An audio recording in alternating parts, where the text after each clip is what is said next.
Welcome to your Daily Bahamas headlines, bringing you highlights from the Tribune for Tuesday, November 11th, 2025.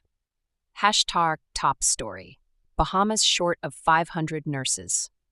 The Bahamas is facing a shortage of about 500 nurses. Public Hospitals Authority Managing Director Aubanet Roll says declining staff morale and the exodus of nurses leaving for overseas work is straining the healthcare system. She warned that the situation is getting worse, not better, and called for immediate action to improve working conditions, pay, and training opportunities. The Bahamas Nurses Union also criticized the Ministry of Health for what it called hypocrisy over the suspension of nurses and poor handling of the crisis.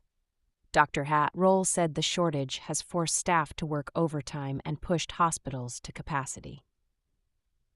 Court news: Judge rules ex-police chief was wrongfully dismissed. A Supreme Court judge ruled that former RBPF officer Elvis Simonet was not given a fair chance to appeal before being dismissed. Justice Bazard said the decision breached natural justice and that officers must be given an opportunity to be heard before dismissal. BPL team deployed to Jamaica.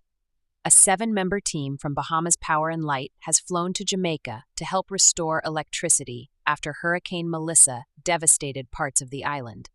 The team includes engineers and linemen working with CARILEC, the Regional Energy Response Network. Shark attack at Chub Cay. A 24-year-old American man was bitten by a 7-foot reef shark while spearfishing near Chub Cay in the Berry Islands. He was treated for deep leg wounds and is recovering. This is the latest in a string of shark incidents involving U.S. tourists in Bahamian waters. Gibson slams disaster agency over hurricane relief.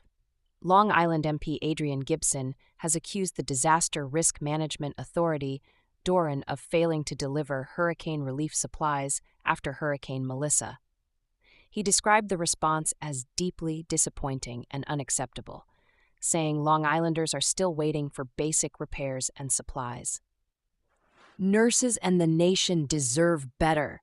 The Tribune's editorial says the ongoing shortage of nurses has reached crisis levels and that government must act quickly to improve pay, working conditions, and recruitment. It adds that constant talk of future hospitals means little if there are not enough nurses to staff them. Golden Isles ready for change.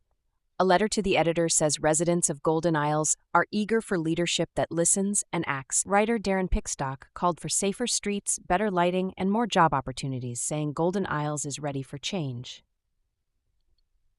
Business section.